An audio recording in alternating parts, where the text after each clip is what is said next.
Hello, ladies and gentlemen. Welcome back to the coverage of IEM and GM Norm Congress.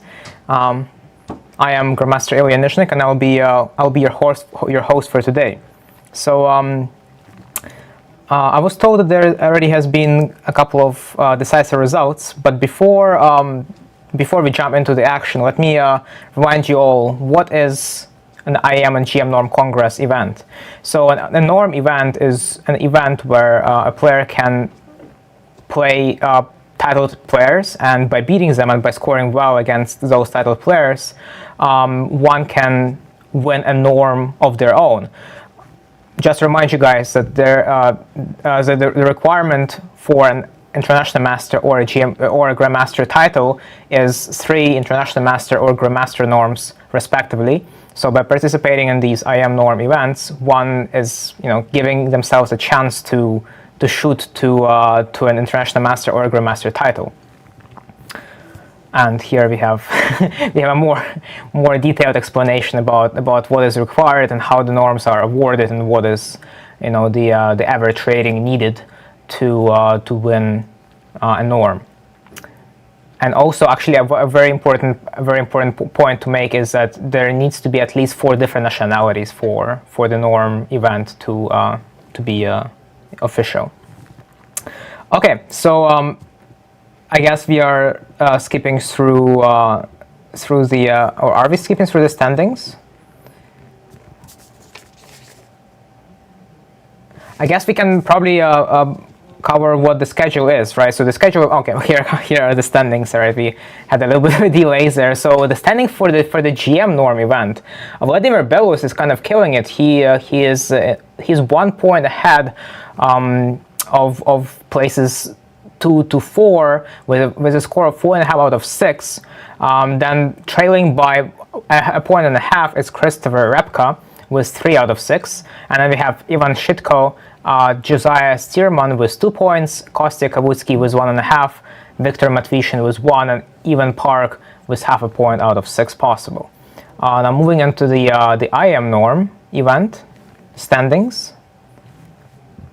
Here they are. We have Aaron Grabinsky leading with the same score of 4.5 out of 6, so score of +3. Then with 4 points trailing are Matyas Marek and Joshua Posthuma. Then we have Jennifer Yu with 3 out of 6 on a sole 4th place. Then we have Ezra Chambers, who's a good friend of mine and my former teammate, with 2.5 out of 6. Following is Begim Tokhirjonova with 2 points. Then places from 7 to 9 are shared between 3 players: Gabriela Antova, Julian Proleiko, and Alice Lee. And the last place is Pedro Rodriguez with half a point out of 6. Out of 5? I apologize. Out of 5, yeah, a little bit of a typo on my part there. Speaking of the schedule, right? So this event has 2 games a day, except for games in round 8 and 9. Those games are single games beginning at 11 o'clock in the morning on Monday, May 23rd and Tuesday, May 24th, respectively. So we are slowly approaching the end of the event. We have 3 more days after today, and the events will be concluded. So once again, please, just to make sure you guys stay in tune, please make sure to follow up the YouTube, Twitch, St. Lucia's Club's YouTube and Twitch social media, and use hashtag Norm Congress to share your thoughts and feelings about these events. Now, prize funds. Apparently, these events feature quite a substantial prize fund. Let's see if we can get prize funds up on our screen. There they are. So the Grandmaster section features 10 prizes, so everyone playing is going to get a prize. First prize being $2,000, $1,500 for second place, $1,000 for third place, and then we have $800 for fourth place, $700 for fifth, $600 for places through 6 till 8. Through 6. Oh wait, actually just 600 up until the last place. And then for IM event, I suppose the price is going to be a little smaller, yeah, because the first price is $1,200, then we have $1,000, $700, $600, $500, and then closing in with $400 for places from 6 to 10s. Okay, so I guess now as we got this info out of the way, let's jump into the games, shall we? 11 a.m. early morning. Yeah, 11 a.m. is a tough round time for chess players. I'm used to. I myself am not a morning person, so rounds begin early. The earlier the round begins, the more difficult it is for me to perform. Oh yes, before we jump into the games, let's take a quick look at the pairings. Who is playing whom? We have in the GM section we already had quite a few results. Josiah Stearman beasted Joshua Castillo. The current leader of the event, Vladimir Belous, drew Daggupati Balaji. Then we have David Brodsky against Ivan Schitco. The game is still ongoing, and so is Chris Repka versus Kostya Kavutskiy's game. And then and finishing is Ivan Park versus Viktor Matviishen, who also drew. Now onto the IM pairings. We have Joshua Posthuma versus Ezra Chambers. The game is still ongoing. In fact, the only result of today's round for the IM section is Gabriela Antova versus Pedro Rodriguez. These two drew each other, and then we have every other game is still lasting. It's Begim Tokhirjonova versus Julian Proleiko, Alice Lee versus Aaron Grabinsky, and Jennifer Yu versus Matyas Marek. So a lot of games to still look at. We have 4 games in the IM section and I believe 2 games in the GM section still ongoing. I believe that we may actually see a result here in this Gavutsky. The last move played was Rook to h8, which is an amazing tactic. Distraction of the Rook. Now, obviously, if Black captures the Rook, they actually have no other option but to do so. White will play knight c8, intercepting the Rook, and promotion is incoming. So I believe, I tend to believe that the game officially ended here because, as notation shows, Black's next move was king e4, which is an illegal move because it places the king under knight's attack. So if this is the case, it likely means that the game was concluded and the 2 kings were placed in the middle of the board, white king being on a light square. So that's why we see a move king e4 being made, well, just because the kings had to be put there to indicate the result. So I believe white won this game, even though it's not yet updated.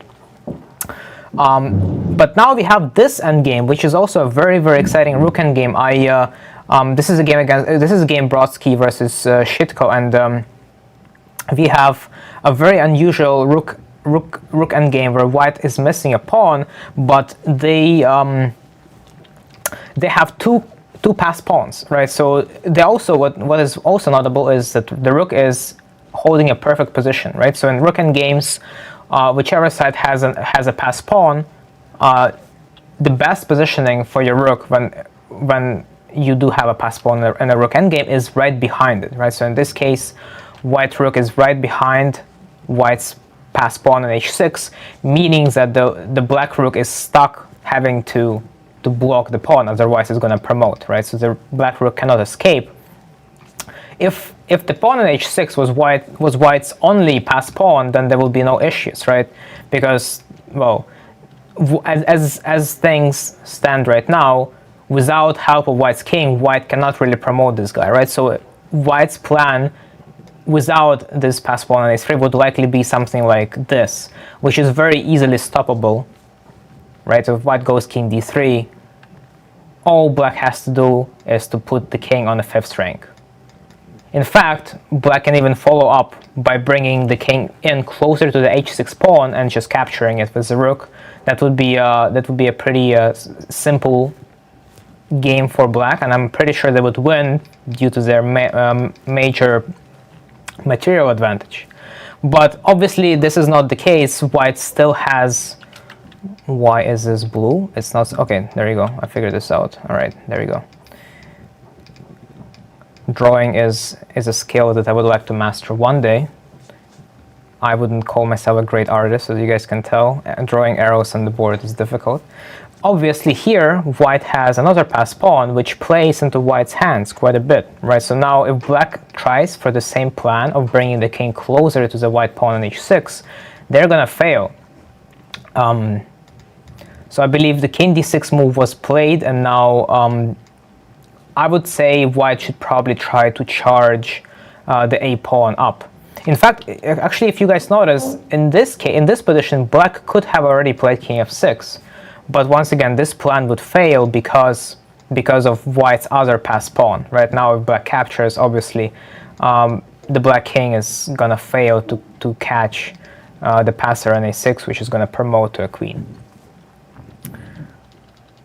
And this is why actually black made a very sound decision by deciding to keep the rook as a blocking piece for this pawn and use the king to catch up to the passed a5 pawn. I strongly believe that black is very likely to win this game, not just because of the fact that they're up a pawn, but also because of the fact that the only way for white to make progress in this position is to use the king. Right now, without the help of white's king, neither one of these two pawns can promote. So I would suppose the king has to do something, or has to try to do something.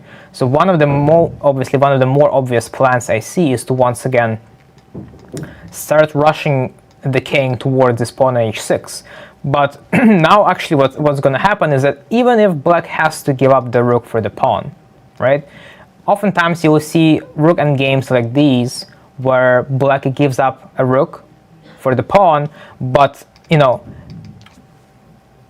these guys alongside the black king are unstoppable, right? So at this point black can just start pushing the pawns, and there is no stopping them. The rook itself cannot handle all these pawns. In fact, the rook itself cannot even handle a single pawn with the help of the king. Alright, so this is definitely an exciting endgame to look forward to. Once again, my intuitional understanding is that black is going to win this game simply because of this fact that their play is way simpler than white's. White needs to come up with something unusual to hold, or something unusual to create some issues for black. Because if white follows through with my ideas, I will just lose. So there's got to be something else. So this is the last game of. This is the last game of the GM of a Grandmaster section. Now let's move. Oops, nope, that's not it. Let's move back onto the IM section, and here we have the games that are still suffering from issues with DGT boards, I believe, because some of these games are paused. For example, okay, never mind. All I had to do was just refresh a page, and now they're all updated. It's all good now. We can go back to the games themselves. There we go. Okay, perfect. Yet another rook endgame here, which sees white clearly being in a driver's seat, right? So white in this rook endgame, white has. Excuse me? Oh, okay. So I'm being told that Jennifer, you just made a critical blunder with rook e3, blundering a pin, bishop h6. More rook endgames. Yeah, I'm honestly very excited about rook endgames because rook endgames is something that's very, very difficult to master, but it's extremely rewarding once you do. And obviously, needless to say, rook endgames are among the most frequently occurring endgames in a game of chess. So knowing them is definitely gonna prove useful. And here we see actually white is about to lose by force because black can just capture the rook. I suppose the idea is that white maybe can utilize the fact that this pawn is pinned. But now here we have a very nice trick, right? So the rook is the piece pinning the pawn. So what black can do is just remove the pinning piece, right? Just captures the rook, captures the queen, and voila, black has upper piece. In fact, upper rook. It's not just a piece, it's the whole rook. So I guess this is what we're gonna see. There is really not that many options for black. Actually, I guess black can also include h4 if they really want to, but they absolutely don't have to. I'm not sure what's going on here. This happened. Yeah, okay. So white did resign, I suppose. Yeah, queen f4 was played. Maybe it was it was a mouse slip, quote unquote, and white wanted to take on f5, but realized that it's losing and just surrendered without finishing their move. Very unfortunate end of the game for Jennifer. It seems, based on the notation, it seems that white wasn't doing that well throughout the game. Anyway, actually, let me quickly go over the entire game, because it seems that white has been up in exchange for a very long time, but still white's position wasn't great. So it's got to be some kind of positional sacrifice used by Matyas. A3 is a move that's kind of hated by the engine here. It feels wrong because white is postponing the development so much. You see, in all these knight moves, white has spent a lot of time moving their knights around. So this knight went all the way to b3, this knight went to a4. That's a lot of moves to make with the same piece in the opening, right? Making your development phase very inefficient. And black just didn't do anything special. They just developed. And as we see, some comments were made by Talia here, where she points out that the knight can be transported to b6. But here, yeah, Matyas decided to play against the white king immediately by opening up the center. And I guess this is where we see an exchange sacrifice, which is a sound sacrifice just because white is so behind in development and the king is so bad. Okay, yeah, white does manage to solve their development issues, but it costs them some stuff, I suppose. Yeah, actually, it feels like black pieces are just holding dominating positions, especially the black knights, taking away so many important squares from white pieces, and it seems that white can barely move anything at all. So you see white is forced to make moves such as king h1, and yeah, and here comes the first blunder. So this basically happened by force, and here rook d8, queen f2 was a blunder where Jennifer missed e4, and I guess the game was basically over after it. Also, e4 is not very. Why is e4 not good? Is there anything white can do now after e4? Oh, okay, so over here, okay, I see. So over here, white should have gone. Okay, this is not simple at all. So over here, white had only move, which is rook e to e2, followed by bishop d3 and rook e3, using the fact that now the bishop is pinned. Once again, quite a difficult tactic to see and even to understand that this makes a difference. Obviously, it's either rook e1 or rook e2 at this point, right? Because rook e3 runs into bishop h6. So I guess Jennifer was running really long time. As we see, she was playing on increments and blunders. You know, don't wait. Do remember, I cannot stress it enough that time management is one of the most important parts of the chess game, especially when you play classical. Because in classical chess, it may seem that you will never flag because you always have either a delay or an increment, but it's very deceiving. People do flag. All right, let's move on and check this game between Aaron Grabinsky and Alice Lee. We have a closed King's Indian-like structure, where obviously black, I would say black is the one trying to make stuff happen.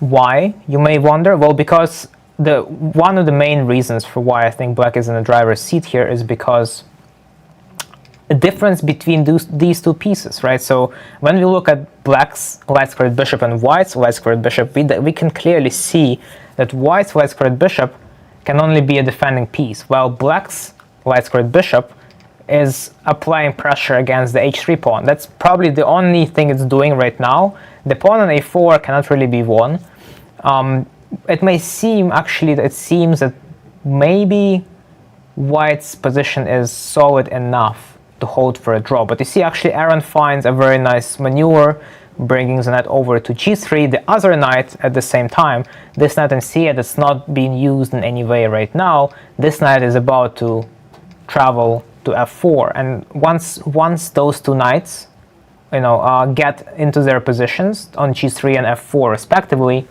then we may see something happen. But actually, Aaron does not go for an e7, h6, which is rather surprising. He might have a different plan on his mind, and I think I understand what he's trying to do. So instead of doing that, he's actually going to be, it's likely that Aaron is going to go for a positional sacrifice on f3. So to breach White's position here, it is very likely that Black putting their knights nicely on f4 and g3 would not be enough to make progress. So here what Aaron is trying to go for is a simple rook f8 and just take on f3, opening up a file for his rook.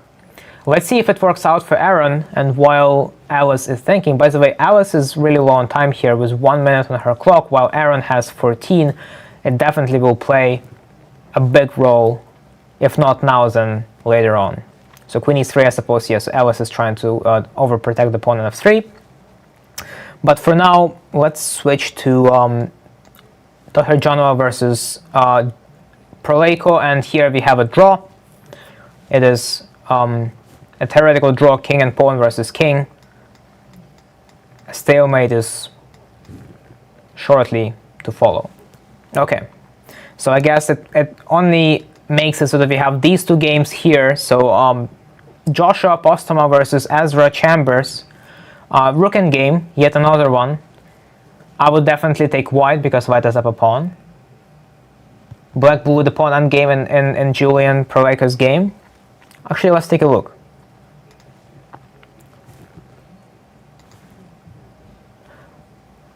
Oh my, really? This pawn endgame is supposed to be winning, right? Because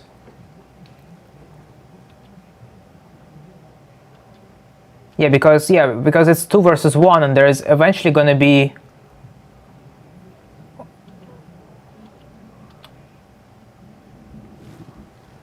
so at this point there must be some kind of win by force here. That's what I would expect. So for example,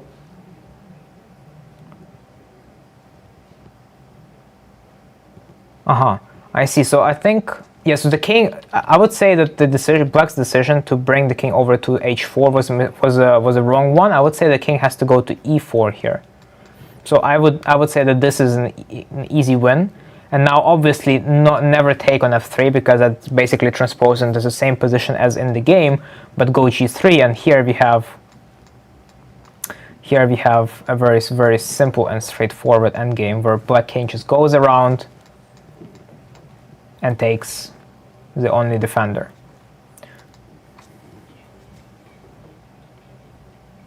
So I'm getting a confirmation that the game did indeed end in a draw here, and it's very unfortunate for Julian. He also had a lot of time on his clock, so very unfortunate way to oh my god, here comes the blunder. Here comes the critical point of the game where Julian blundered this very nice maneuver f3, forcing Black to, taking on f3 would not have changed anything, as now it's a Zugzwang, the king has to move away, and we have a draw.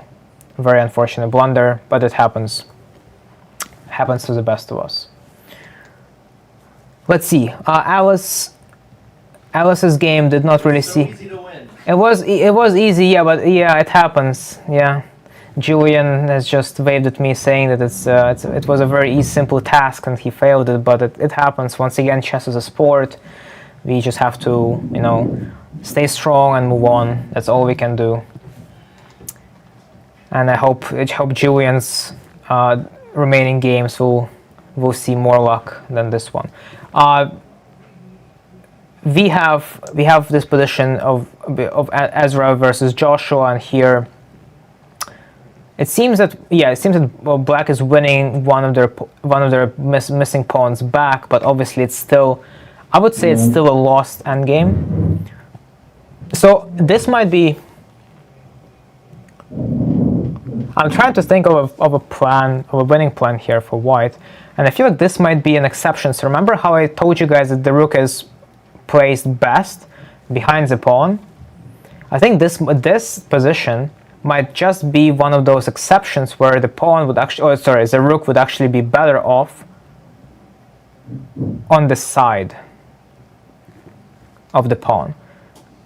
So rook e3 was indeed played, and let's see, I'm not sure if white can make progress here, so I'm expecting black to go h5 now, trading one pawn pair. If white allows black to take on g4, I think the game is just going to be a draw immediately, because black will get the rook to f4. Although this is still unclear. I wouldn't say this is so clear, because now white has rook f3.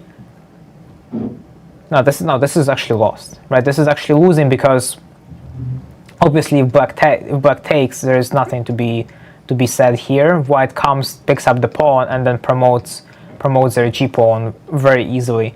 Right, so actually black cannot be doing this. Black cannot be taking on f3, cannot be going into a pawn endgame. So instead, I suppose they would try to avoid the trade.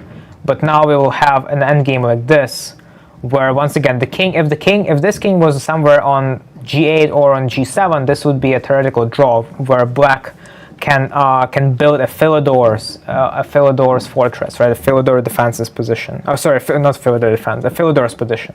Philidor defense. I have one of my main weaknesses is Philidor defense. I don't know how to deal with it. Don't tell anyone. Yeah, so in this case, however, it is not going to happen, as the king is a bit too far off, and white will have no issues just moving the king away and promoting with the help of the rook. So not so simple. Once again, rook endgames are not easy, and you know, the only thing that I can say here is that anything can still happen. I'm still taking white, because once again, white is in the driver's seat. It's difficult for black to defend this. They are about to run out of time. You know, rook endgames are precision-based endgames where a single misstep can cost you a game, and you know, let's see what happens. Let's see how black defends this. Let's see how they attempt to survive here. In the meantime, let's quickly switch to Alice's game against Aaron, and here we see that Aaron is still trying his best to build, or not to build, but to break. We have some tiny technical issues here. Yeah, okay, I'm back.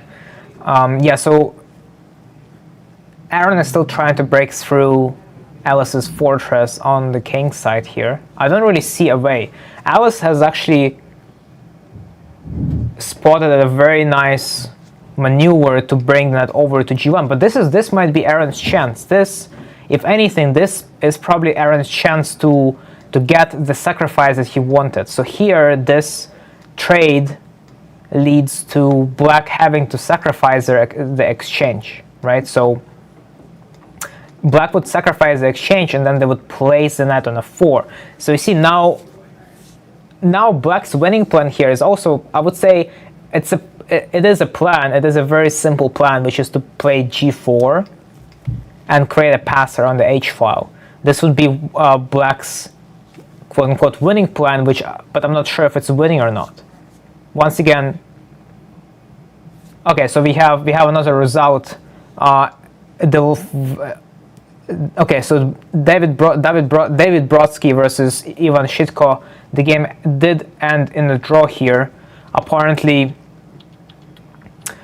so apparently there is a fortress that white can build here to prevent black from making progress as well. So here we see this fortress where black cannot do anything, and neither can white. Both sides are forced to repeat moves, and if any pawn moves happen, if black does decide to go for pawn breakthroughs, then they may actually regret it eventually. So that's why we did not see Ivan giving it a shot, because it's kind of, you know, it is pretty scary. If you're wrong, if you push the pawn and you're wrong, you may even lose the game that you would never ever lose otherwise. So well fought to both players. We still have this. No, we don't have any more games. This was the last game of the IM International Master norm section, we can close this tab and give our full attention to the GM section. And it seems that Aaron did not capture the pawn on f3, but instead decided to go for the knight g3 move, knight g1, and once again we may actually see white holding, because I honestly do not see this happen. I honestly do not see how, at this stage of the game, how black will ever make progress, right? White has a perfect defensive setup. There is nothing to be attacked in white's position. There's nothing to be no piece in white's position that can be applied, that black can apply more pressure on. Both of these pawns are defended perfectly. We have 3 defenders for each of these pawns,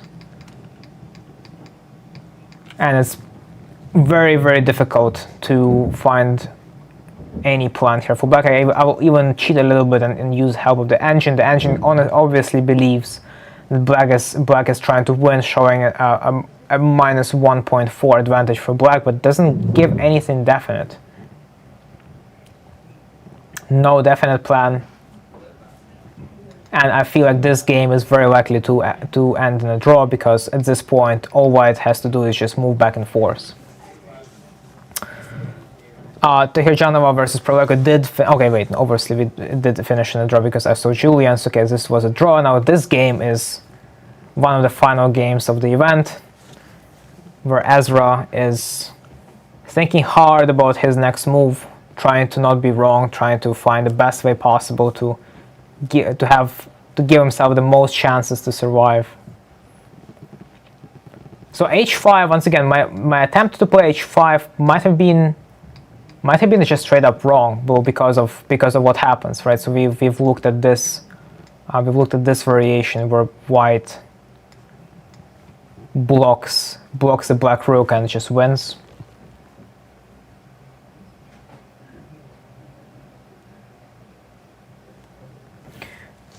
Let's see what else is there. So king e4 is about to happen regardless of what black does, right? So king is coming to e4 no matter what. So maybe black needs to employ a different strategy. So maybe black needs to do this to try and keep the white king off the 5th rank, because essentially white's plan is very simple. White simply wants to go here and pick up the pawn on h6. So once the king reaches g6, I'm pretty sure there is no way for black to not lose the h6 pawn. So here I would definitely look into this as a defensive option. I honestly believe it's not enough, because the reason for this endgame likely been lost. Wait, what's happening? We have an ad break? No. Okay, there we go. Okay, yeah, I looked up to the screen, and then I see Mauricio talking, and I'm like, oh wait, is this an outbreak? Last time I checked, he wasn't here, unless I somehow missed him on the chair right next to me. So here, I think this is still a lost endgame, because the reason for why I'm saying this is because even if this trade happens, right? Even if this is probably one of the best case scenarios for black, I would assume. This trade, pawn on a6 for pawn on h6. White is up a pawn, but white is not just up a pawn. White is up a pawn, and the black king is so far away from this side, right? So if black king could magically teleport to g7 right now, I'm pretty sure we would have a draw in our hands. But because the king is so far away from the king's side, I would say all white has to do is, well, first of all, white can just immediately win by doing this, and then black can never accept the rook trade, because then it's a pawn endgame which is winning for white, so they would have to end up losing the pawn on g5, and then we have a rook and 2 pawns versus a rook, which is a very easy win for the side with 2 pawns. So I honestly believe that this endgame is just straight up lost.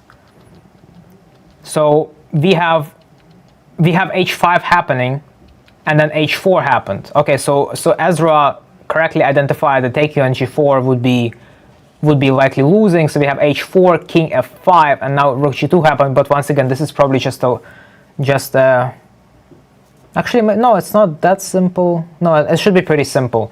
Yes, I think it's pretty simple to win. White needs to just take on g5, play f4, and once again place the rook behind the pawn.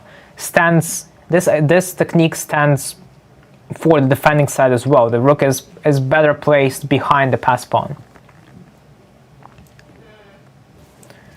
Obviously, black has to follow by capturing here, and now it's going to be a race, which I believe white is going to win. Wait, maybe even just f7, right? Just f7, king g6, and maybe even just capture on h2, distracting the rook. Now, it would be a very interesting endgame if white did not have a pawn on g4. This pawn was gone if we would have a queen versus rook endgame, which is winning in theory, but in practice may pose some problems. Honestly, to be completely honest with you guys, I've trained to win this game by playing against the strongest stockfish there is, and I don't think I've ever managed to beat stockfish in a queen versus rook endgame. The defensive capabilities of the side with the rook are really impressive, but obviously for a human being it would be much more difficult than it is for the machine. But still, it would be interesting to see this kind of endgame happen in the game. All right, let's switch back to Alice's game. We're seeing no progress as of right now, and honestly, I'm not sure what is going to happen. So Aaron decided to bring the bishop over to h5, and it doesn't seem to be doing much right now. So I'm pretty sure that if black wants to try and win this game, they do have to eventually sacrifice on f3. So somehow black needs to make tripling possible. Right now, I'm not sure if it's possible here because the g5 pawn is hanging, right? So if queen goes to f7, black is going to lose the pawn on g5, but actually, maybe this would be this might be a very nice trap, because here black has rook f4, and the queen may not even be able to come back. Right now, the queen is trapped on g5. Black's next move is rook g8, and the white queen will keep getting chased around the board. Black may or may not catch it. So knight g8 happened. Not entirely sure what the plan of knight g8 is. Maybe... where is the knight gonna go? h6, f7, but then where next? Yeah, not quite sure. So yeah, I'm failing to see a winning pattern here. The position definitely looks very nice for black, but I feel like Aaron might have missed, or maybe not missed, but I think he just deliberately did not want to go for this position where he has to sacrifice an exchange. And sometimes in chess, the best way is what I'm trying to say here is that in chess the correct path is oftentimes more confusing and harder to explain than a more straightforward approach. So in this case, you don't know what's going to happen when you sacrifice. I can tell you for sure that black is never going to be in danger, because if black doesn't want to try to win this position, right, they can just keep the knight on f4, and there's nothing white can do, right? There's nothing white can do. White does not have open files. Okay, so we have a result. Joshua Posthuma did beat Ezra Chambers, and computer computer actually confirms my suspicion that this position is just straight up lost for black. Actually, Joshua found a very nice maneuver with his king to approach the h2 pawn and just eat it, and that was it. So we have this game ending was white's victory, and now it's just this game of Alice Lee against Aaron Grabinsky. Once again, hard to say something about black's attempt here. Very, very tough position to break through, and white does not need to, at this point white just doesn't even need to spend any time whatsoever, because, well, oftentimes when you have a unclear position with one side having a major time advantage, then by just keeping the position unclear for as long as possible, the side with extra time can apply maximum pressure. But here the position is not that unclear. All white has to do is just sit and wait and do nothing, so the time difference between the players is not as important anymore, and therefore soon enough Aaron will find himself in the same spot where he will be in time pressure, and he will have to make a decision whether he wants to commit and make stuff happen while being in the same time pressure situation, or whether he just wants to take it easy and go for a more safe option of making a draw.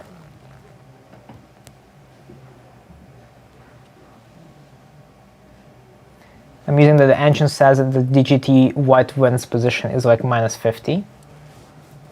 What do you mean -50? Is the DGT white wins is not even a legal position? It's two kings next to each other, no?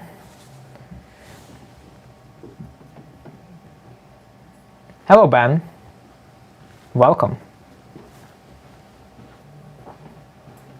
Evaluation of a legal position. Oh, okay, it's just nonsense. Okay, got you. I thought there's some kind of confusion, but the engine actually evaluates the illegal position. Well, all right. Just gives a random eval. Nice. That's got to be a bug, right?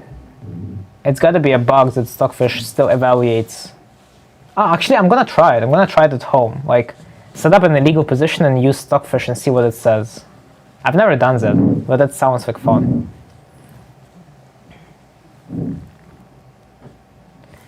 Alright, so we have a bunch of waiting moves being made by both sides. In fact, it's funny, but sometimes, or not sometimes, but it may so happens that we will see a 50-move rule. Can you guys imagine? A 50-move rule, for those of you who don't know, is basically a rule that prevents games from being played forever. So if there is no progress made, and by progress we imply any pawn moves or any captures, if there are no pawn moves or no captures for 50 moves or more, one of the sides can legally claim a draw. So in this case, no pawn moves will likely occur, right? Because, well, the only pawn moves would be pawn moves that give up a pawn. So I'm pretty sure both sides would not consider those. And it's likely that no captures will happen as well, because, well, only black can capture stuff here, and all of white's weak pawns are well guarded. So it's funny, but starting from move 57, if we start counting from move 57, because that's where white played b3, which is the very last pawn move being made. Now, starting from move 58, we can count for the 50-move rule, meaning that by move 108, if players reach move 108, the game can be declared a draw. Okay, so in here, Aaron did manage to actually to create a to triple up on the f file. I'm not exactly sure what it does for him. Right, so I think black's next move is going to be Queen of Fate or something. Once again, I'm not entirely sure what black's next steps are. So if obviously black does not want to capture on g4, because then after h takes g4, the position becomes even more locked down. Although even there, like, let's be fair, even in that position, so if in case black does decide to take here, over here, black can decide to capture on g4. Obviously, white has to take with an h pawn. If white takes with a f pawn, they lose the pawn on e4 and game shortly after. So they have to capture with an h pawn. And now, well, the position has become even more locked down. But obviously black still has ways to break through. The question is whether Aaron is committed enough to attempt this. But because once again, if you sacrifice a piece and then it appears that you are wrong with your assessment of the position, you're running a risk to lose, and especially when you have as little time as 9 or 8 minutes on your clock, it becomes ever more tricky to evaluate the sacrifice. Queen f8 was indeed played, tripling up on the f-file. Once again, white just plays a waiting game, continues playing waiting game, and let's see if there is anything substantial here for black. The engine still gives the same evaluation, meaning that it's about -1 advantage for black. It probably means that there is actually no realistic way of making progress here for black. But once again, anything can happen.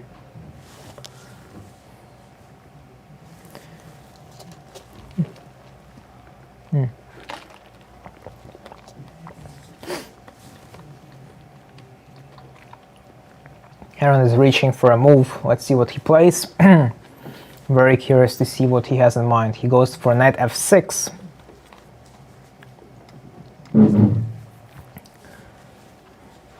Well, once again, I think the objectively best approach here for white is just sit and do nothing. And if black wants to sacrifice, it appears that black's attempt to sacrifice on either e4 or g4 will likely fail. But yeah, we only have about 35 moves until either side can legally claim a draw. But I think it's very likely that we will see a piece being traded soon, right? Because the knight is on g4. It's not likely that the knight is going to leave anytime soon. So it is likely we will see the capture on g4 and then we'll have to count again. But no, you see the knight goes back to f2. And I feel like we may have to start playing a waiting game again.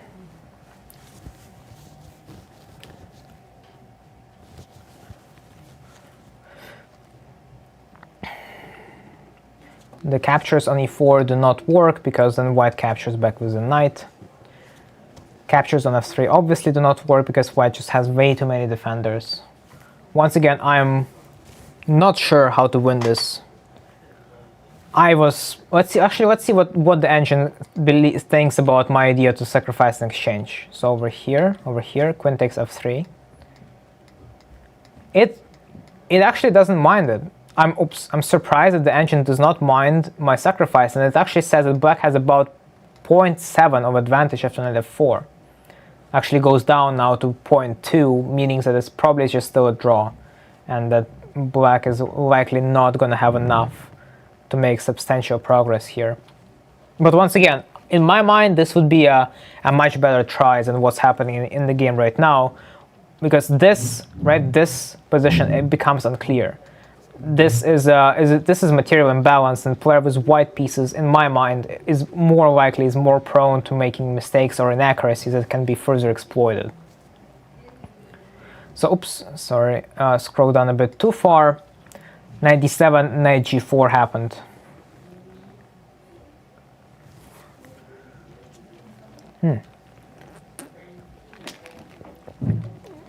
We may even see the knight going to a6 and then to b4, which I believe doesn't really make much of a difference.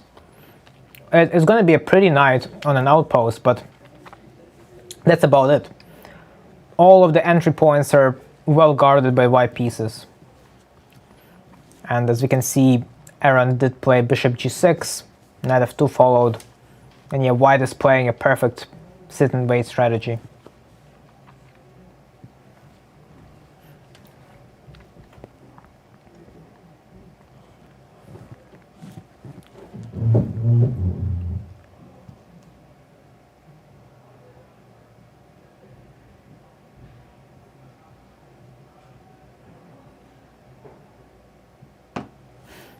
Okay. So I guess while we wait for something to happen on this board, let's actually quickly go over. I was very interested to see to see what was I interested to see. Not this. I see this is probably why I shouldn't have closed the. Let's go here and go back over to the GM1. I apologize, it's going to take me another minute. Okay, perfect, and I'm here. Let's see, so the game I was curious about was this one. I just wanted to quickly go over this game between Josiah Stearman and Joshua Ruiz Castillo. Seemed like a very cool game, and we do see Boga Indian here, or not Boga Indian, sorry, Queen's Indian. This used to be a very, very popular line back in my days, and by my days I mean 15, 16, 17 years back. Position moved into a stone wall-like structure, and black was doing fairly well here. In fact, if black decided to take on e4 with a d-pawn, which makes a lot of sense, right? So taking on e4 with a d-pawn creates an outpost on d5 for black pieces. So I think it would actually make a lot of sense. Plus, it would open up the d file for black rooks to occupy. But black chose the other route, which is not bad by any means. And you see, typically in Stonewall, black's main problem is the light squared bishop, but here the light squared bishop is actually quite nice on a6. It's doing a lot there. And black correctly identifies the possibility of sacrificing an exchange, and now for some reason the engine claims that this is a double question mark, which it clearly is not. It was some kind of glitch in the system, I believe. And here, yeah, here there's the g6 move. The g6 move, which was left unanswered because here white missed out on an opportunity to. I'm not sure how good this is, because the position is so locked up here that I'm not even sure if white can win it. Yes, white does have a material advantage here, but it's kind of hard to find a plan here, isn't it? I guess white's plan is going to be this, bringing in pieces like so and applying pressure against the g6 pawn. I guess that's what white is going to go for.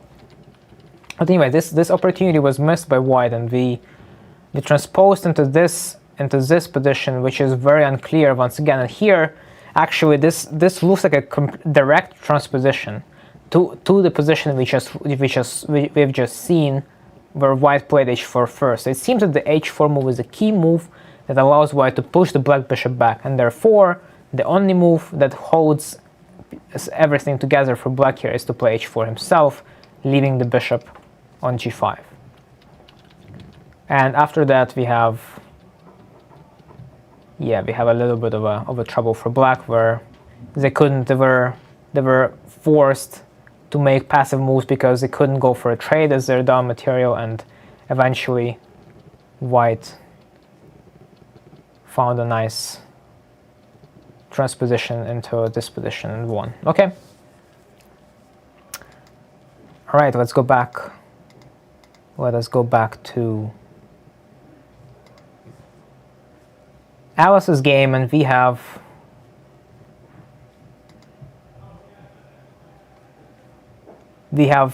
no substantial progress being made. So at this point we are only 20 moves away from a 50 move rule, right? So we began counting at move 58, meaning that by move 108 Alice will be able to claim a draw.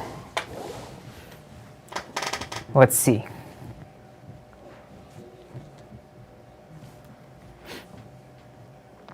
So far so good.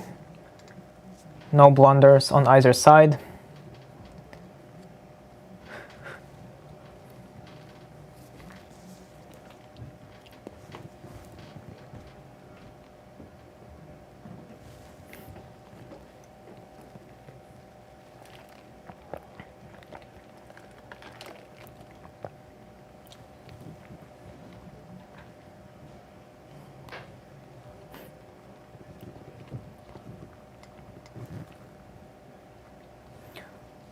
Bishop g6. So, I mean, black is clearly eyeing the possibility of a sacrifice on e4. Like it's so clear that that's what black is trying to go for. I would say all white has to do is to just play bishop c2 here. Just, you know, making sure that the pawn on e4 is well defended. It should be enough. Now we're looking at 1, 2, 3, 4, 5 defenders of the pawn. That's unheard of, right? So many defenders for a single piece. But white can do that. White can afford spending this many resources just to overprotect the only. I mean, at this point we can probably argue that the e4 pawn is the key piece here, because that's the only place where black can sacrifice and open up the structure. So it's not unusual for white to you know, try as hard as they can. And bishop c2 was played, queen f8 followed, and actually now there is this the position we're looking at? There's knight d3 now, isn't there? So white can win an exchange by force here after knight d3.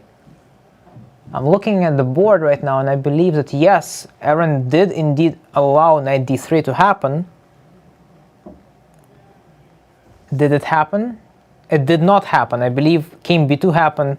King b2 happened, and I guess, see, this is actually funny, because if you think about this, if white accepts the exchange, the exchange that black is offering, then the count resets, right? So at this point, white only needs to waste about 15 more moves to be able to claim a draw by the 50-move rule. So at this point, actually, it's probably a smarter strategy on white's part to not accept any peace trades and any exchange offers. So very smart. I'm actually you know, I'm commending Alice for, you know, realizing that she probably just doesn't need to take the rook and f4 at this point. You guys, you know, objectively speaking, the ancient was saying that, oh, black screwed up, right? The rook is stuck on f4. White should just go pick it up, and it's like equal, because, well, without an exchange there can be no talk about black making progress, because they're down materials. They need to try and not lose, you know, being down material. But that's not true. I believe that here, if white went for knight d3, now we would see the knight placing on an amazing e5 square. It's an amazing outpost, and who knows, maybe black would eventually still find a way to break through with some, maybe b5, maybe g4, maybe b5. You never know. This knight would be really strong on e5. Probably not. You know, it's likely that it wouldn't be the case, but still, no need to force things. We see knight f to h5 being played here. Once again, there is no particular threat, but white can just keep moving back and forth. Bishop d1 happened.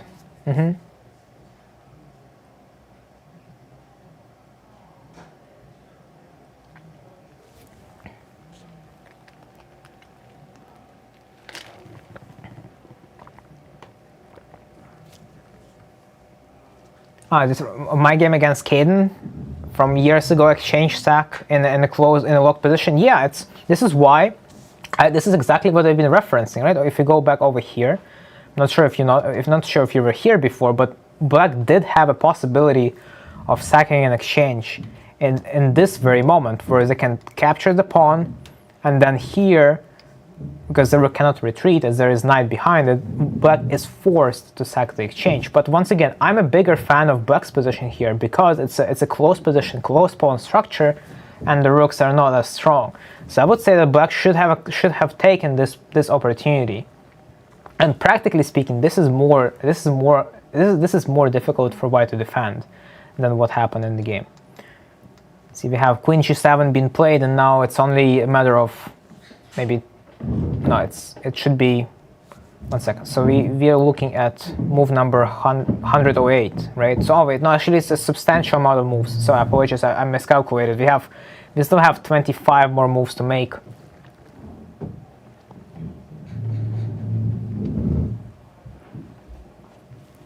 25 more moves to make until the official 50 move rule draw.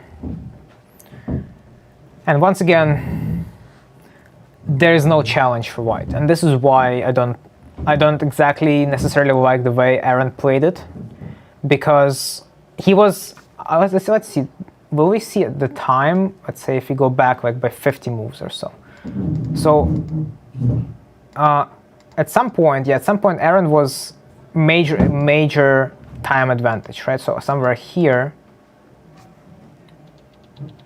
Aaron, you see how Alice had only about 2 minutes on her clock by move 48, and Aaron had 17 minutes. So in this position, right, it's a difficult position to break through. Once again, it was kind of the same. But then, once again, Aaron was given a chance, right? Aaron was given a chance to to make stuff happen, because if nothing happens, then white will just move back and forth until black forces something to happen. But black can't, and then suddenly, all of a sudden, black was given a chance to make some kind of change to the structure of the position.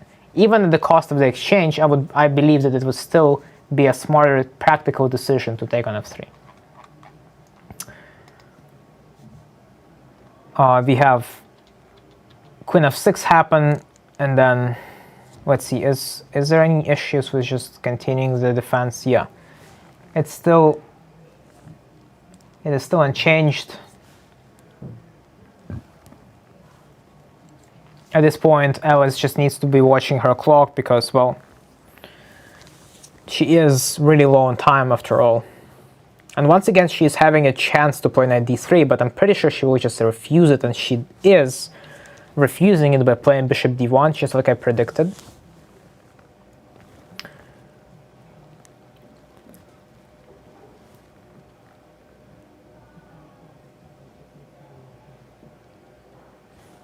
This is a very unique game, because I would say that in any other game, under different circumstances, white would be happy to accept material offers, right? But in this game, you see, not accepting the material is actually a technique used to draw faster, to draw more efficiently. I think at this point, Aaron is just kind of hoping that Alice will forget about some kind of trick like knight takes e4 or bishop takes e4, because incidentally, there is almost never a tactic involving the sacrifice on e4, unless, let's say, white moves. Let's say white is not careful and plays, let's say, knight d3 at the wrong moment. Then black can take on e4. Sacrifice a piece, open up the f file, and then make stuff happen. But once again, with enough caution. Once again, this is also a point where white can play knight d3, but probably will not, because there is no need to. Once again, knight d3 would probably just, well, if knight d3, if rook f6, we have queen takes g5, and actually white is the one trying to win at this point, because, well, they're up a pawn. But obviously here, black can just leave the rook as is, and if worse comes to worse, black will capture back with a g pawn, and the structure will become completely locked down, without any hope for either side to improve. Can I talk about the Aaron's decision to play h4? So I guess we're going back to move number 45, where Aaron played h4. But you see, I feel like that's probably a good point, because in this position, in this situation, black has two options, or two real choices, right? It's either h4 or g4 in terms of pawn breaks, right? So I would say there is nothing that forces black to make that decision right now. So instead of playing h4, this h4 was indeed premature. Like, I completely agree. I would say black would be better off readjusting their pieces and then making a choice, because h4 is a critical decision that solidifies the pawn structure and then takes away other opportunities from black pieces. Are there any openings I would recommend? I would recommend, okay, first of all, I would say there are no easy openings in chess, but I would just suggest picking up something modest. Let's say Ruy Lopez for white and I don't know, or for Lopez for both white and black and Queen's Gambit, maybe declined or accepted for both white and black. Those are like beginner friendly, even though they have a vast amount of theory in them. It is still one of the most commonly used openings by beginner level players. So, well, I don't think black is ever afraid of white playing h4, because if white plays h4, black gets a pass pawn. Like I wouldn't say h4 is anything to be worried about, right? This is what black wants. In fact, black wants to create something to play for, because what they have right now is clearly not enough. So I would, if ever playing as black here, I would welcome white's choice to play h4. You think that's why he played h4? Then okay, then probably maybe he misjudged. If this is a true reason for why he played h4, then he might have misjudged the position. I believe. Once again, I'm not a specialist, but h4 is a move. But once again, I don't think this is something to be afraid of. All right, let's go back here, see anything happened, anything new happened. We have move number 90, so at this point we have 18 moves until the official draw. Otherwise, why rush of h4? That's a good point. Actually, the engine did not mind white's move h4. Actually, I double checked with the engine here, and h4 is not. Yeah, the engine doesn't mind h4, and here, but here you see we do have the g4 breakthrough, which is more. It's by far way more efficient than if we were to break through with g4 over here, because if we do a g4 right now, it involves both pawns being traded. But after h4, g4, this pawn remains untouched, right? So this is a potential hook for black pieces to take advantage of at later stages.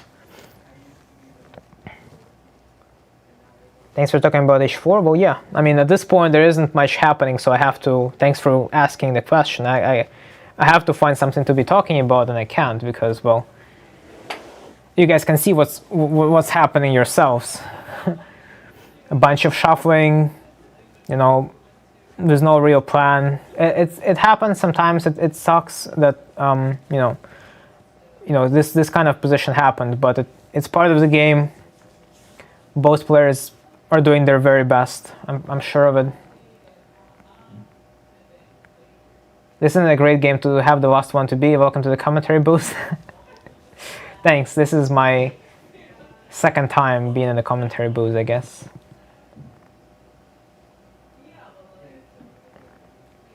Talia got all the fun action herself. I mean, I don't mind this. You know, there is a charm in looking at this position. You know, the charm being is that I have some experience winning positions like this. From the side that's trying to make progress at this. I have a very similar looking game where it was just everything was so locked down, and I just had this one plan, right? One plan, and I had to make it work to break through. And it wasn't working. It wasn't working until the end. But what I did is I shuffled pieces around. I made like 40 moves, and then made a pawn move, and then made another 40 moves. My opponent eventually cracked under pressure. They got under time pressure. They panicked, and they helped me. It worked. So maybe that's the kind of strategy Aaron is going for, trying to tire his opponent. I guess Queen f4 might be an overkill, but not really. I mean, did it happen? I feel like, no, it did not happen. It did not happen yet, but maybe it will happen. Well, placing a queen on f4 is a little bit scary, right? The queen doesn't have anywhere to run in case of danger. Plus, I'm not even sure if white... Okay, maybe white should not trade, but why not? Honestly, why wouldn't white trade, right? Now, in fact, without queens, maybe if white just brings the king over to e3, that should also do it. Take on g4 to keep me here for another 50 moves. Yeah, let me give Aaron a call real quick. I'm like, Aaron, just go ahead and take on g4, man. I need the screen time.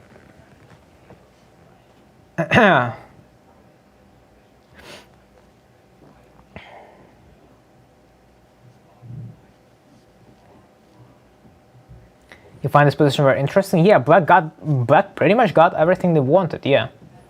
In fact, I've given a quick glance at the beginning position, and actually white was in a driver's seat in the very beginning, like somewhere here. Right? The positions like these, engine kind of believes that black's attack is not very likely to succeed on the king's side, and gives white preference. But white played it a little bit passively, right? White decided. I think white just had this inner decision to hold. You know, white's game strategy was to hold, it seems, and that's why they made a conscious choice, right? This is a conscious choice that engine hates, because it kills any and all chances for white, right? White is weaker on the king side. It's clear that white is lacking space on the king side. A general rule of thumb is that you do not play on the side where you're the weakest, but you do play on the side where you're the strongest. So at least try it, right? At least try something. But, you know, this kills it. This kills it, and it basically shows white's intention of holding. And, well, it was good and all, but maybe it's just some kind of perfect game where both sides did everything they could, and it, you know, sometimes it happens. It can happen this way. You're just playing basically like close to perfect chess. Like nothing happens. You don't make mistakes. Your opponent doesn't make mistakes. The only mistake white made in this game is their approach, right? So that's not even a mistake. It was rather an inaccuracy which kills white's chance to win. But it's still not enough to claim that white's going to lose the game. They haven't made any critical mistakes that would cause them to lose.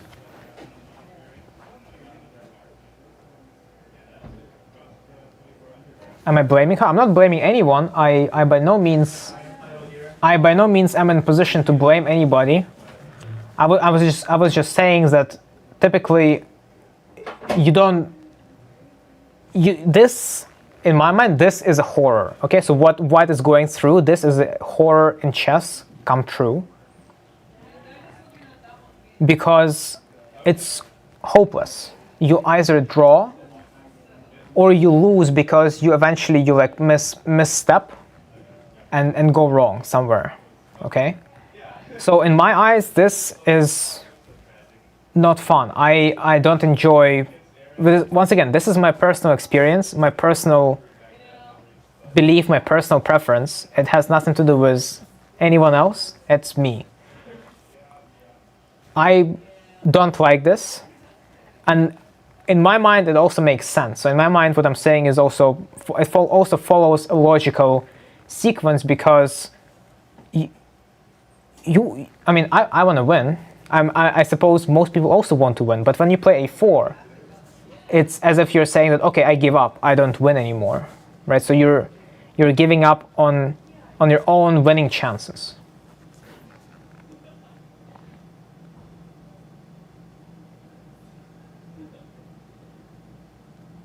Might have been the least of the evils. Well, let's go back over there. Let's go back to where a4 happened.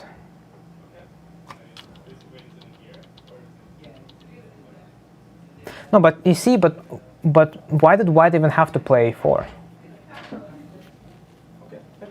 Wouldn't it be just better to not do that? And in case black overextends, you see, this is why I'm not even sure if a4 is necessary. Like, a4 is not needed because black is not but first of all, black is not trying to break through there.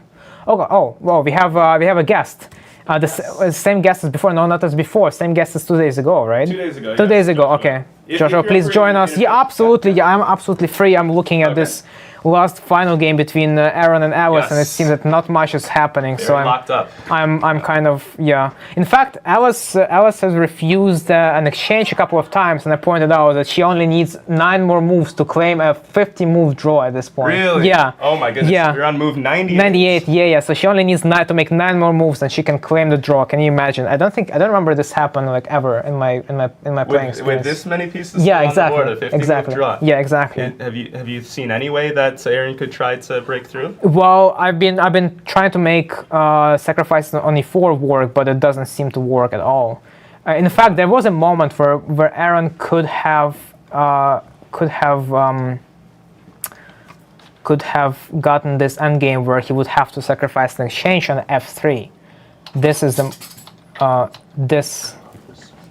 Oh yeah, Joshua needs to get hooked up on the mic. I see. Yeah. Okay. You can hold it or just hold it. I guess for now, just hold it. Okay, sure thing. Yeah. So this is the spot where queen takes f3 and then rook takes f2 could have happened. And I've been telling people that in my mind, playing this position would give me more practical chances to win than playing the locked up position they're playing right now, because absolutely. there is something black can do at least. Black can reposition their pieces like so, not like that, but yeah, like so. Then maybe eventually play g4. Open up the h file, push the pawn. Yeah, if they deem that g4 plan is not working, they can just do nothing and it's going to be a You're draw. playing for 2 results, but there is a breakthrough at least. Exactly. Yeah. At this point, there is a breakthrough, and the rooks are not as useful as as they would be in open position scenarios. Right. Okay, so let's take a look at your game though. We have. I'm in the IM section. Yeah, there we go. Yeah, there you go. Okay, so you actually had a very nice win. Congratulations. Yeah, thank you. Yeah, I was looking through your rook endgame and thought that black has some chances to draw, but apparently it was not enough, and you've shown a very, very nice technique there. But let's get there first. Okay. Okay. I have not seen any of the games, any part of the game until the endgame, so everything is completely new for me. So you're transposing into Queen's Gambit structure. Into Slav. Yep. To be specific, an E3 variation. Okay. Yep. But it's called quiet variation. Did you know about that? Slav defense quiet variation. I didn't know that. E6. Okay, so I guess it's an attempt to transpose the main lines, and you're playing it with knight bd2. I suppose the idea behind knight bd2 is to develop the bishop over to b2 and eventually break through with e4. Sometimes, yeah. It's also just to defend the c4 pawn with the knight. So, and of course, in a lot of the Moran lines, when you go bishop d3, they'll take on c4 and make you spend a second tempo with your bishop. And I would much rather spend a second tempo with my knight. Okay. Right? All right. So what Joshua is saying is that in this main variation of Moran, white bishop is forced to move twice because it has to recapture the pawn on c4, and it gives black an extra tempo to develop their pieces. So with knight on d2, white doesn't have to do that. White can just keep the bishop where it is. Let's see. Okay, so actually Ezra played c5 immediately, which is an interesting reaction to your development. Yeah, I'm aware of this move, but I've never faced it before, and I was a bit foggy on the theory. Okay. I was already basically out of book here. I'm already out of book. Yeah. Don't worry about it. Okay. C takes d5. And bishop b5 check. Okay. This somewhat reminds me of this English opening variation. The one I'm talking about is over here. If we just cheat and go to the very, very beginning, and this is the variation I'm talking about here. I'm just getting a similar vibe. So here, bishop b5. Now it's just the same position, but your knight is on d2. Eventually, black will likely have to play with an isolated pawn because you will take on c5, and it's the difference, I guess, is I'm up a tempo, but also my knight's on d2 instead of c3. It might be a little bit of a worse version, right? Okay. Okay. Wait, you're right. Wait, no, I think the tempo is more important. than having that on c3. I think so. Yeah. Yeah, hard to know. I was surprised by knight c6 because, to the best of my memory, the move was bishop d7, Oh, okay. and okay, apparently that's correct. Uh-huh. And then I just try to trade a pair of pieces and then give black the IQP. Uh-huh. And you have, a comfortable advantage. Yeah, exactly. So yeah, I'm basically in love with these kinds of positions because given that black doesn't have any play against your king on the king side, then you can just comfortably place one of your light pieces on d4, block the isolated pawn, and slowly try to squeeze in the win. But it didn't happen, I suppose. No, he went with knight c6, and he played it very quickly. So I was thinking he was still in his theory, right? Still in book, and I thought for a long time played knight e5, which I guess is not correct, but it's not a very bad move. Yeah, if anything, it makes perfect sense, right? You're applying as much pressure as you possibly can against the pinned piece. Right. Okay, so let's see. Bishop d7 is not a move, though. Was Ezra surprised by your response? Because here apparently, including queen c7 is important. I'm not sure why it will be. It is so. That's interesting. And then take back with the knight, and then that makes sense. And there could be some tempo against my queen. I think the idea here is to actually play c4 and use the poor position of white queen, to apply pressure, and then maybe a6 is coming too.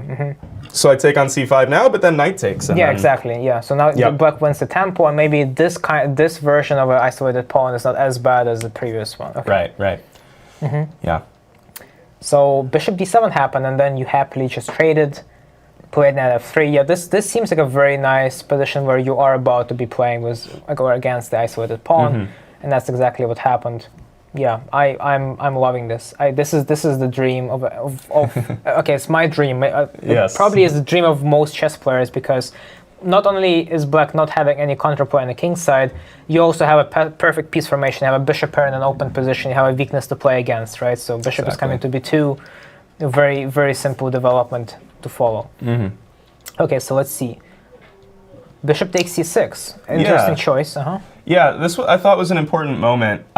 My original plan, without really evaluating or calculating, was just to stick a knight on d4. But the more I thought about it, I thought black would just trade and trade, and I realized that this is and take the c file. Right, this is not actually good. Black has good control of the dark squares. They could even bring the queen into a3, and well, maybe not right away here if it hangs the d5 pawn, but. At some point, definitely the weakness of the a3 square is likely to play a role, and we would much rather have their bishop and b2 in this case. Yeah. Right. The light square bishop isn't very useful. Right. So. Okay. I decided to take and make him choose between the hanging pawn structure or putting his queen on the open file and running into rook c1 and b4 being a threat. He went with the hanging pawns, then rook c1, rook c8, knight d4. f5. Wow, very aggressive. Was this a blunder? It seems that I guess it does seem like a mistake. I was kind of expecting it because my threat was knight f5, right? So he's got to do something to stop it. I thought he would either play f5 or queen d7 or maybe g6. Isn't queen d7 wrong? Isn't queen d? Oh, it's not. Yeah, it's not. Oh, actually, it is the best way of playing anyway. Yeah, I saw this position and I thought I'd be very happy. So I was kind of expecting f5 actually. Now, I was calculating after f5. Okay. Originally, I thought f3 was just crushing, right? But suppose knight g5. Knight g5. The original plan was h4 here.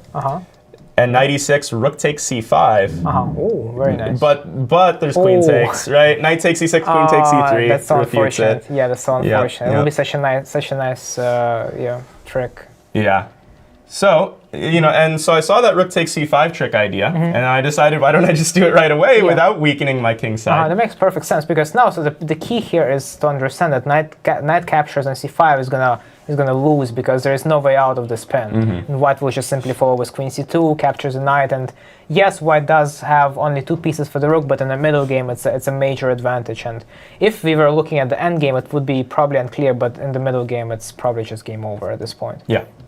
Okay, let's go back. So Yeah, so he takes with the queen, and I don't win anything, but I get to simplify the position. I get to trade when I have the better structure, right? Which you're generally happy to do. Yeah, and actually, I think the pawn endgame is likely to be just winning for you, right? Because of hanging pawns, right? So that's why you don't mind trades at all. Right. So queen c2, applying pressure against c6, queen e6, rook c1. Once again, now black is probably have to make a choice whether they push c5 or go rook c8. I suppose c5 just fails to f3, right? Yeah. And the pawn is gone. Right. So black couldn't have done that. Just rook c8 is the only move here. Bishop d4.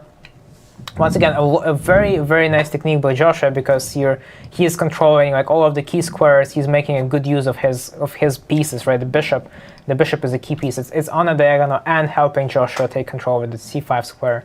So very nicely done. Rook c7.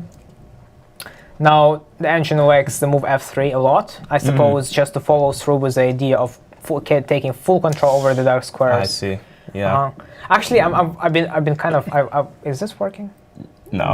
Okay, I was asking for too much. All right, never mind. I wanted to see if we can just but then capitalize just on it. go back to b2 or something. And go maybe a4. Go back to d4. Yeah. And there's actually no way for black to get rid of all of those white pieces there on dark squares, which is kind of nice. That would have been a good approach. And maybe even follow through with b4, b5 at some point. Yeah, as long as I didn't want to let him get a knight into c4. On c4, that's a good point. Right? So maybe not b4. Maybe it's a bit too premature. Maybe we need to get rid of the knight on d6 first. Okay. Yeah, this would have been a better approach. I was just always so hesitant to play f3. Well, f3 does create a weakness, right? So if anything goes wrong, your opponent has something to play against, and I definitely understand where you're coming from. Not wanting to create any kind of counterplay where you know you're much better. Yeah, exactly. Yeah. Okay, so c5. What is f3? This allows him to get his pawns rolling a bit. Oh, okay. For some reason, rook c6 was a better choice. I'm not sure why. Oh, interesting. There's you still have queen c2, knight f6, b4. Okay, no b4. Never mind. This is a draw. This is a draw. Ladies and crazy gentlemen. Perpetual? Yeah, crazy. It's just a counterplay. Black getting their pawns rushed. All right.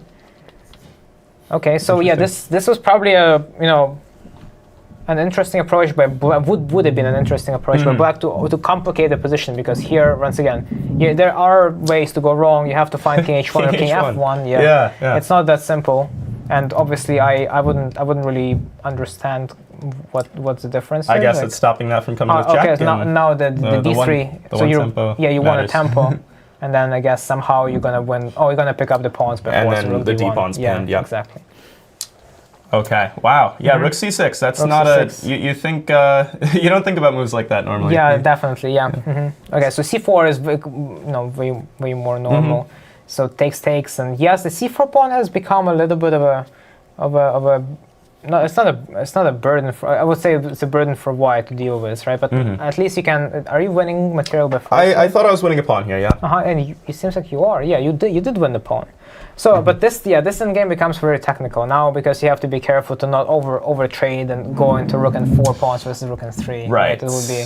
If it's all on the same side, then I think black draws here. Right. If it's knight versus bishop, they draw. If it's rook against rook, they draw. Exactly. Yeah. So not to over trade is the key here. I feel like I can trade pieces, but not the A and C pawns. I want to keep pawns on both sides. Right. And here actually the engine doesn't even want to trade queens for some reason. I wouldn't mind the queen trade, honestly. Yeah. So I'm not sure. Apparently queen b6 and keeping the queens on the board is preferred. I guess because you can use your queen offensively. But then I mean. Yeah, I was not sure about this. Okay.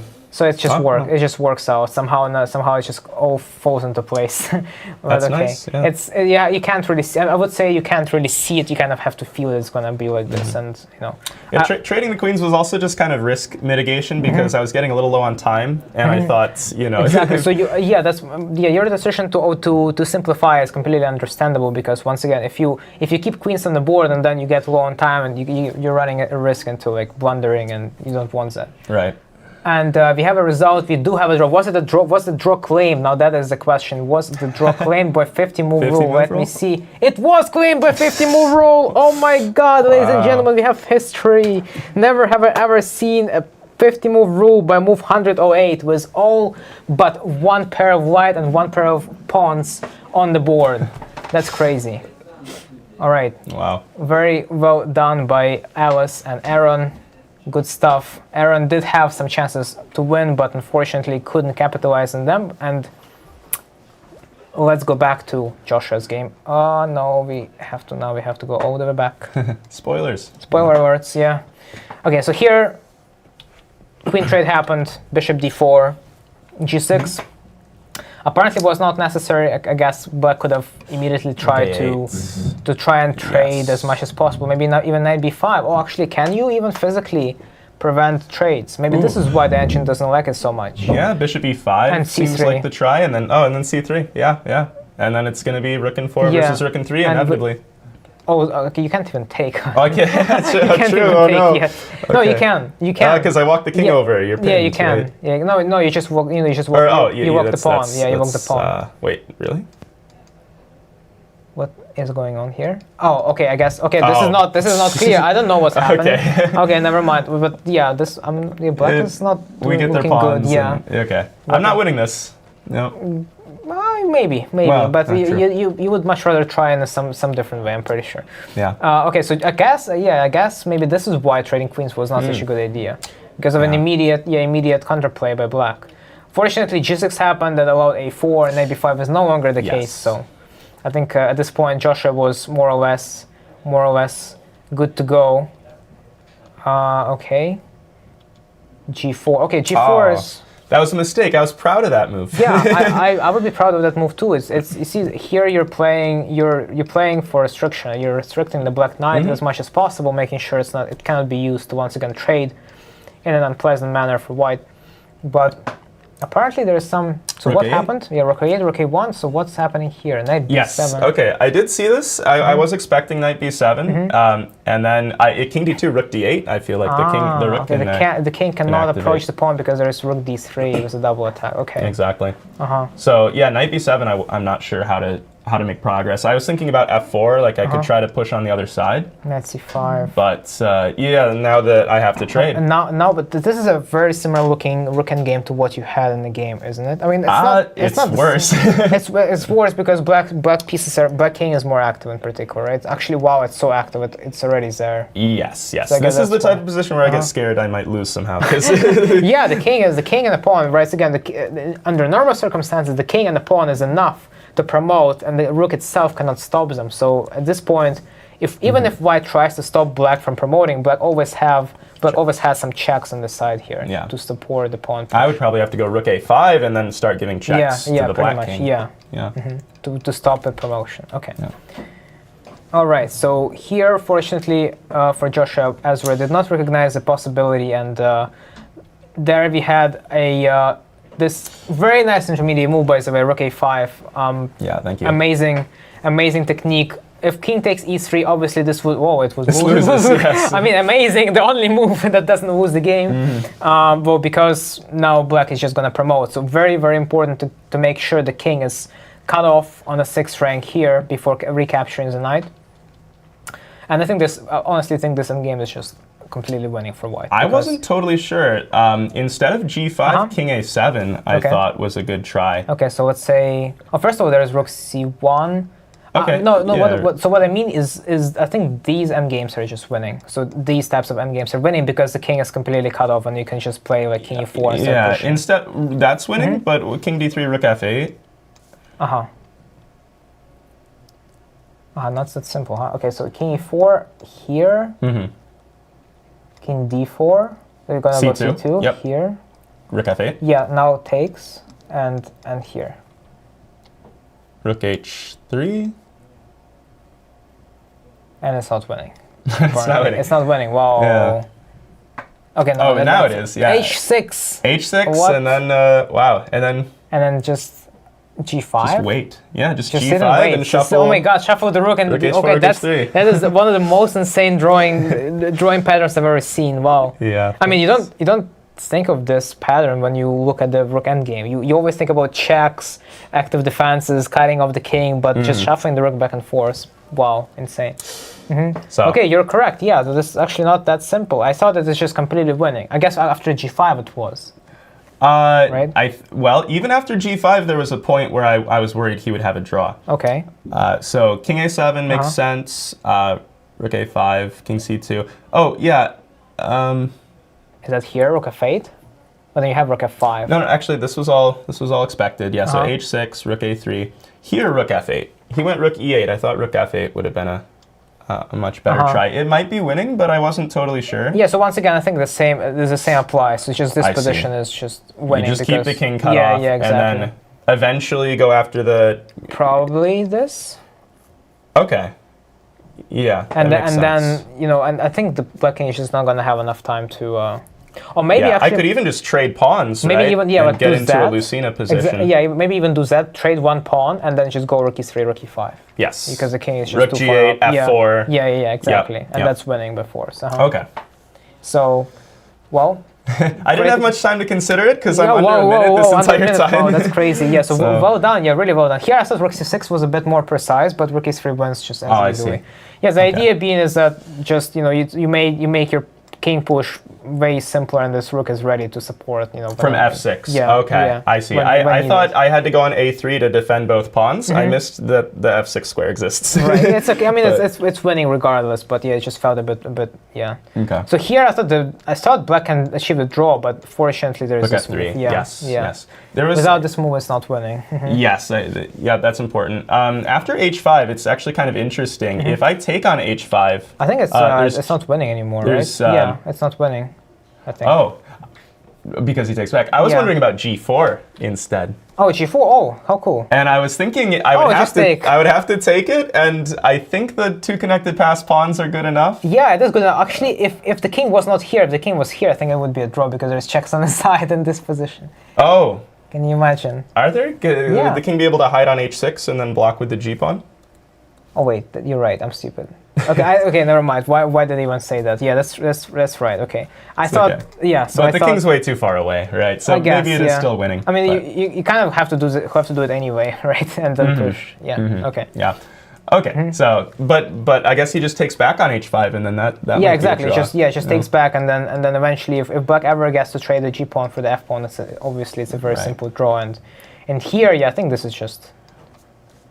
Maybe it is still winning. Rook a2, only winning move, of course. Yeah, I'm not sure why, but I guess what's happening.